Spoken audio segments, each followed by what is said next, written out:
cómo Estados Unidos le robó el Canal de Panamá a los colombianos. Cómo cruzar entre el Océano Pacífico y el Océano Atlántico sin tener que rodear América. Cómo lograr que el comercio marítimo sea más fácil y rápido. En el siglo XX, acortar y controlar rutas de comercio marítimo significaba tener más poder. Es por esto que se construyó el Canal de Panamá, el paso de comercio marítimo más importante. Realizar un canal de tal magnitud fue una gran proeza de principios del siglo XX. Igual de asombrosa es la historia de cómo ese territorio administrado por Colombia y conocido como Panamá pasó a ser un país por completo independiente en medio de los debates para llevar a cabo esa gran obra de ingeniería. En este video veremos los intentos fallidos de construir el canal en Panamá, cómo Nicaragua casi se convirtió en el lugar donde se realizaría el canal, y quiénes fueron algunos de los protagonistas de estos históricos eventos. Antes de meternos a fondo, no te olvides de suscribirte a nuestro canal y activar las notificaciones para mantenerte al día con nuestras actualizaciones.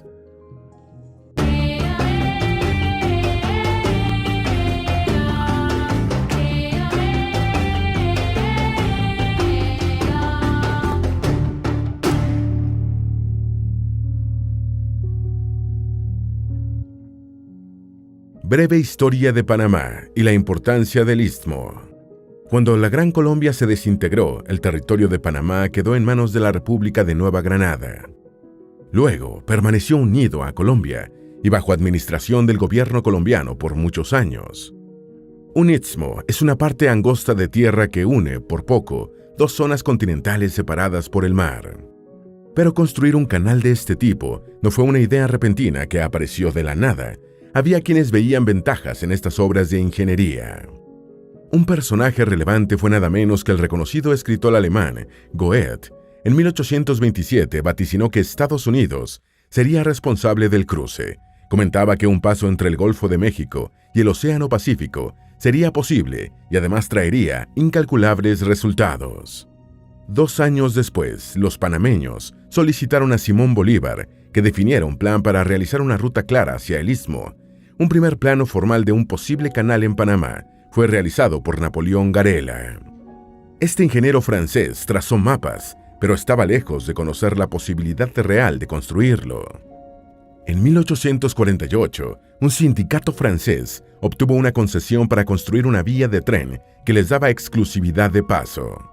Los derechos para construir esas ferrovías siguieron siendo por muchos años un punto de negociación para realizar los grandes proyectos que se plantearían en Panamá.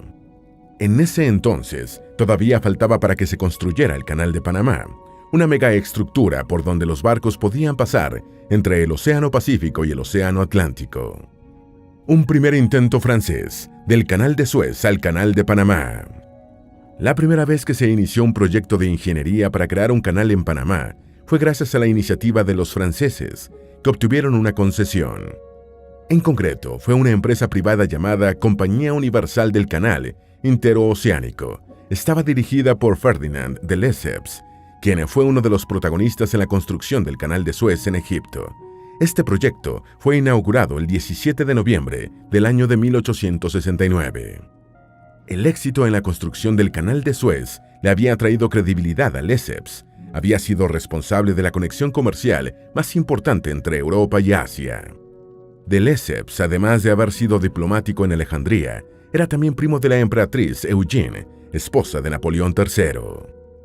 En 1875, de Lesseps presentó en París un proyecto para construir un nuevo canal marítimo, esta vez en el territorio de la actual Panamá. Se concibió como un megaproyecto de grandes implicaciones económicas.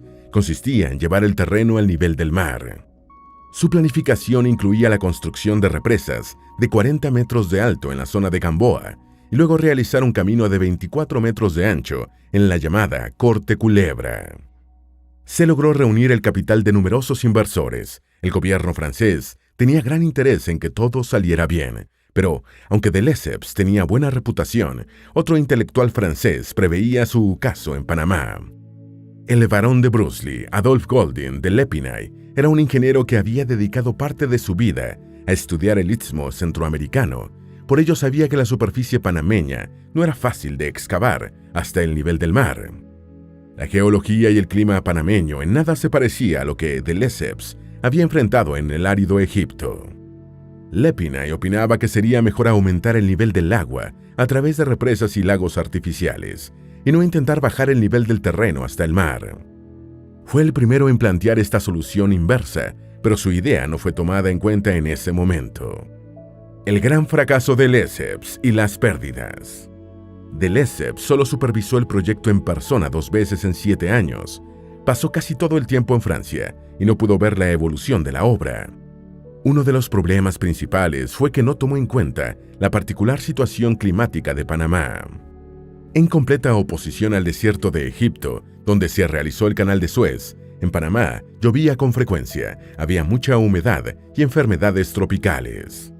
Excavar a profundidad era casi imposible. Esta tarea se retrasaba debido a que la lluvia creaba lodo, el cual se deslizaba y cubría otra vez el terreno drenado. Lo peor es que los trabajadores estaban muriendo en cantidades alarmantes, casi todos por malaria y la fiebre amarilla. También sucedían numerosos accidentes. Al cabo de 7 años, durante el primer intento de realizar un canal en Panamá, murieron cerca de 20.000 personas. Podría decirse que el plan era sólido a nivel de ingeniería, pero la implementación del proyecto carecía de estrategias. La maquinaria no era adecuada y no se tomó en cuenta los riesgos que enfrentaba la mano de obra para llevar a cabo la excavación. De Lesseps nunca admitió que se enfrentaba a una situación que no se parecía a nada a la del Canal de Suez. Al final, cambió el proyecto para hacerlo más parecido a la estructura que había propuesto Lepinay, una obra diseñada para vencer los desniveles en canales marítimos. Se había perdido la fe en el líder del proyecto. Los inversionistas se preocuparon porque no veían que pudieran recuperar su inversión.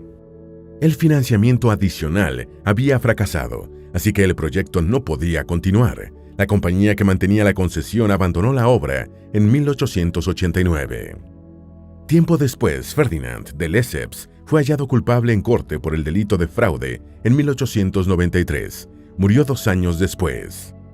Esto abrió paso a que otros países se plantearan realizar una vía marítima de intercambio, la más importante de América.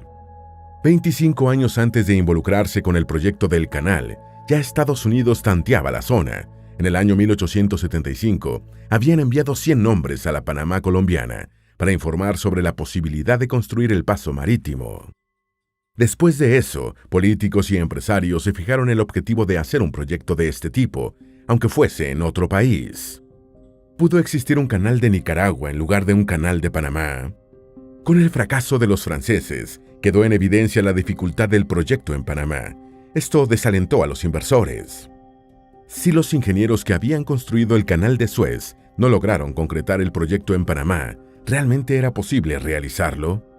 Los líderes políticos de Estados Unidos aún anhelaban controlar una ruta entre el Océano Pacífico y el Océano Atlántico, así que plantearon realizar un canal en el territorio de Nicaragua. Esto no solo significaba una ventaja comercial, sino también una estrategia militar. En el año 1877 se realizaron negociaciones intergubernamentales. Estados Unidos en ese tiempo ni siquiera tenía un representante diplomático en Bogotá, por lo que Nicaragua era más accesible a nivel político. El proyecto en Nicaragua también parecía más atractivo a nivel económico. En adelante, los proyectos de canales en cualquier parte del continente americano no intentarían otra vez bajar el terreno hasta el nivel del mar, sino más bien hacer un paso de agua que subiera por medio de esclusas. Las esclusas son compuertas que permiten el llenado o vaciado de agua en una represa o canal. El plan de Nicaragua consistiría en la construcción de 16 kilómetros de acueductos para llenar de agua hasta el tope una estructura con 12 esclusas. En este momento empieza a jugar un papel importante en la historia otro hombre francés, una persona que estaba obsesionada con la realización de un canal, pero en el territorio de Panamá. Philippe Jean Bonavarilla era un ingeniero que estuvo involucrado en el primer intento fallido del proyecto en Panamá. Ahora había entablado relaciones con políticos estadounidenses. En 1892, publicó un libro donde explicaba en términos generales el plan para realizar el proyecto del canal en Panamá. Se distribuyeron ejemplares de su obra en Washington. Entonces, logró involucrar a la opinión pública en el tema. Bunao Varilla incluso invertiría 1 millón de francos de su patrimonio personal para construir el Canal de Panamá. Había obtenido apoyo del senador Mark Hanna y de Charles G. Davis, contralor de la moneda. Aún así, el 7 de enero de 1902, el Congreso aprobó el proyecto en Nicaragua y no en Panamá, como Bunao Varilla quería. ¿Por qué no existió el Canal de Nicaragua y cómo nació la República de Panamá? Para Bunao Varilla, la cosa no terminaba ahí. En varias oportunidades presentó argumentos al Congreso de Estados Unidos para disuadir a los legisladores de hacer un canal en Nicaragua. Uno de los argumentos que dio Bunao Varilla fue que Nicaragua no era un buen lugar porque tenía grandes volcanes. Argumentó que los volcanes representan un riesgo para la seguridad y el futuro de la ruta. El 7 de mayo de 1902, un volcán que se pensaba inactivo hizo erupción en la isla de Martinica. Murieron cerca de 30,000 personas en el suceso. Bunao Varilla repartió entre los senadores 90 estampillas del volcán nicaragüense de Momotombo. Esto fue una especie de advertencia al liderazgo político estadounidense. Aunque en un momento parecía imposible, finalmente convenció al Congreso de retomar el proyecto del Canal de Panamá. Claro que esta oposición incentivada por Bunao Varilla y otros senadores no era solo por seguridad del proyecto, sino también porque insistían en hacer el canal en Panamá.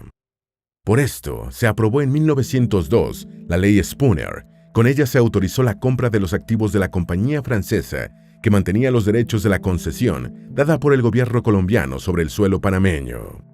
Pero esta ley venía con una condición para su validez, y no era algo fácil de cumplir.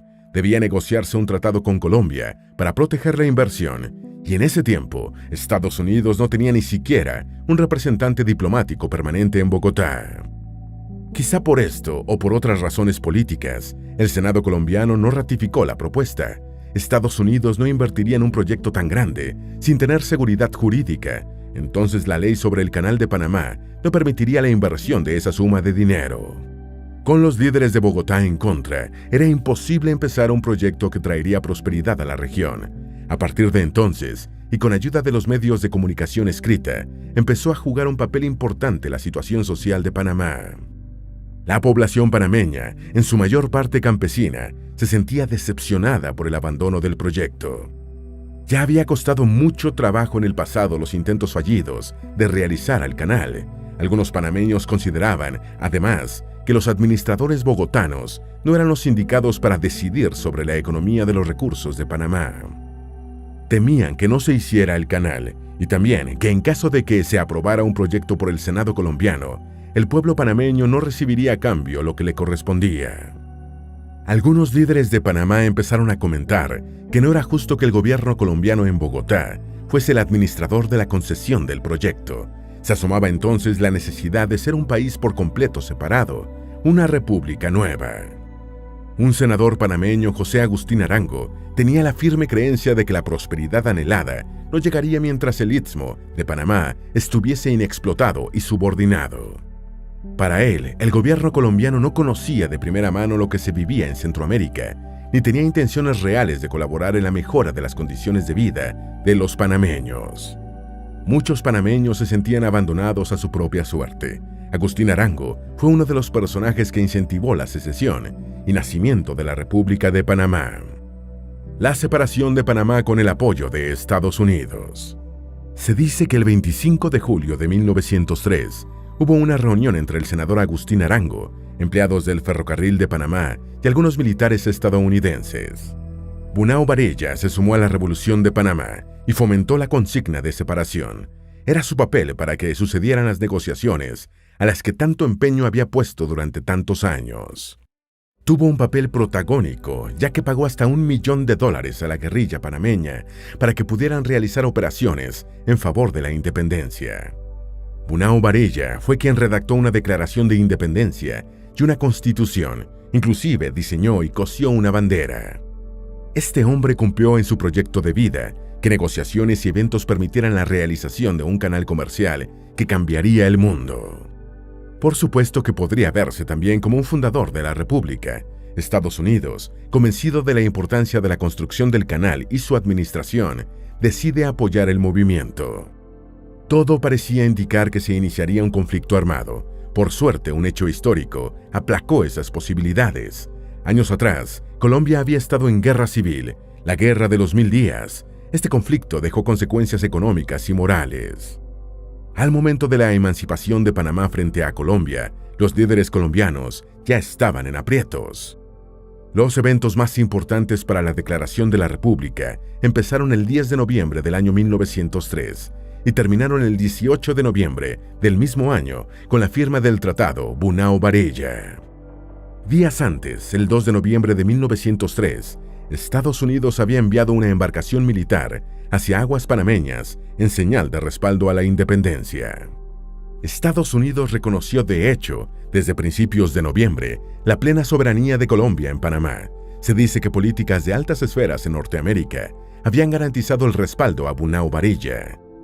Igual en la práctica, Estados Unidos tenía la posibilidad de tomar el control de la zona con militares para asegurar el cumplimiento de contratos comerciales y garantizar sus propios derechos económicos. Querían dejar en claro que la revolución separatista no estaba sola en el panorama internacional. Es cierto que llegaron algunos barcos de bandera colombiana que trasladaban tropas para aplacar el movimiento independentista. Sin embargo, no eran fuerza suficiente para impedir la aparición de la nueva república. Podría decirse que sucedió para evitar otro derramamiento de sangre. Las operaciones navales estadounidenses provocaron el retiro de las pocas tropas colombianas que habían sido enviadas para mantener la unidad en esas fechas. A partir de ese momento, las negociaciones de Estados Unidos para construir el Canal de Panamá se dirigieron solo hacia los representantes panameños. Lo más interesante es que Bunao-Varilla, siendo ciudadano francés, fue quien ocupó el cargo de ministro plenipotenciario de la nueva república. Bunao-Varilla firma, proclamando la voluntad del pueblo panameño, un tratado con representantes de Estados Unidos para el control definitivo de una franja específica a través del Istmo. Por parte de Estados Unidos firmó el secretario de Estado John Hay, bajo la presidencia de Warren J. Harding.